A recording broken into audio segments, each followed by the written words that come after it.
Gordon Weiss, how did such a vast massacre and so much abuse on both sides occur whilst the UN was actually on the ground in Sri Lanka? Well, that was the entire point, or one of the points, of the Sri Lankan government and army's management of the war. It was intended that nobody should be able to see what was going on. And any foreign journalist who was working on the ground in Sri Lanka understood that, because nobody was able to get near the front lines. One of the things I expect we'll see in the next few weeks as the government of Sri Lanka mounts a defence is they will argue that journalists had access, but in fact that's not true. It was a silent war. But that nobody on the ground included you, included the United Nations, who were not anywhere near the theatre. Well, we did have members of staff inside the zone. They had been, in fact, kept there by the Tamil Tigers, but they were Tamil members of staff. A couple of members of staff did get caught inside the siege zone on one of the convoys, and they were bombarded by government of Sri Lanka forces. But this is an incredible idea that the United Nations was dependent for its information upon people who were bound to have some affinity with what was happening. Where were the international observers as we know them?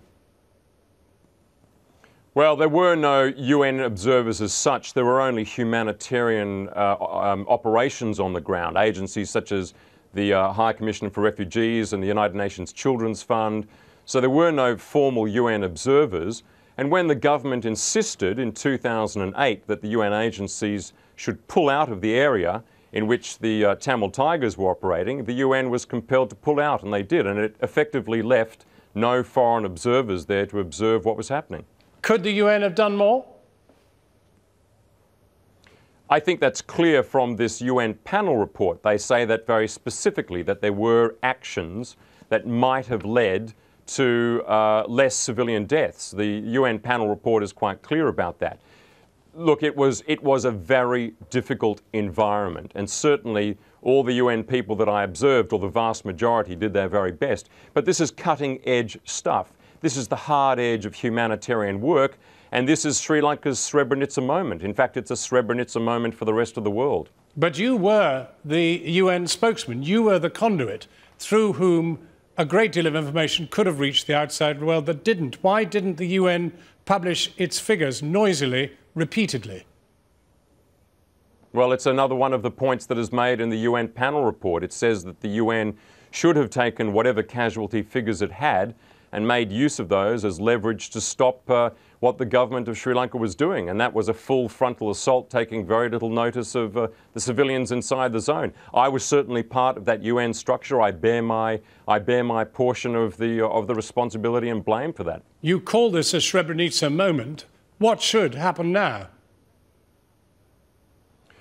Again, the UN panel is very clear about this. It says that any likelihood of a meaningful judicial inquiry coming from inside Sri Lanka is extremely unlikely, and it says that there ought to be an international inquiry into serious allegations, serious and credible allegations of mass war crimes in Sri Lanka.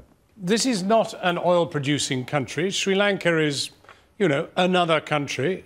How is it that more pressure hasn't been put on Sri Lanka by the international community? Well, it's one of the things I discuss, in fact, in my book, is that Sri Lanka slipped through the cracks in a particular geopolitical moment, and that is when the Obama administration had just come to office in Sri Lanka, in the United States, I'm sorry, and China was on the ascendancy. China was effectively able to protect Sri Lanka inside the Security Council, and other countries such as India bear their proportion of the blame for this, because they protected Sri Lanka in other forums, such as the UN Human Rights Council, which failed to make any move to arrest Sri Lanka's full-on assault. Haven't you just described the architecture that will precisely prevent anything being done, even now that we know so much suffering occurred? I think that the sheer strength of this report is designed so that that should not happen. I think it will be very difficult for any of the great powers to ignore now what went on in Sri Lanka. I think it might have happened, it may well have been swept under the carpet, but this panel report has reversed the tide, and I think we will see action. I believe that we will eventually see a war crimes process. Well, China has bunkering rights in Sri Lanka, and they're absolutely critical in the balance of power with India. Why on earth should that permit them then to go and attack Sri Lanka in the UN? Well, that's true, but the record shows that China is increasingly conscious of its role and reputation as a great power. It gave way in Libya, it eventually gave way in Sudan.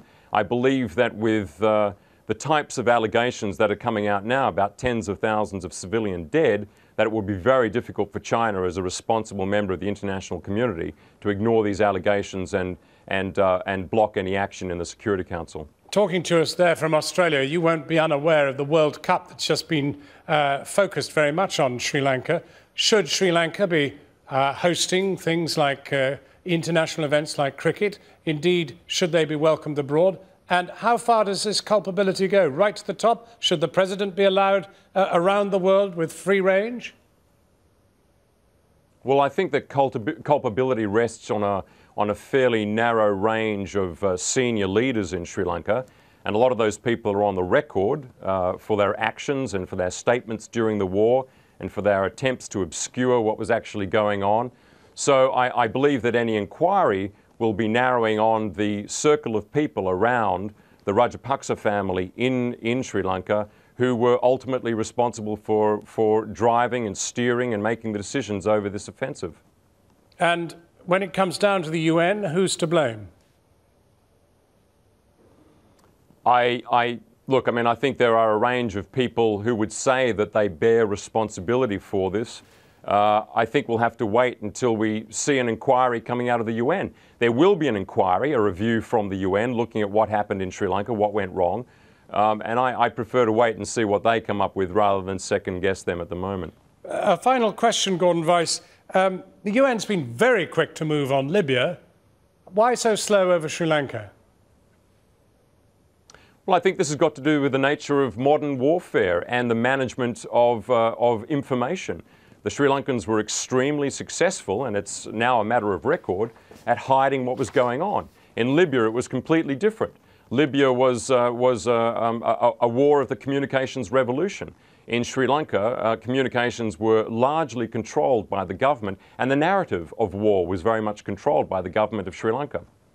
Gordon Weiss, thank you very much indeed for talking to us.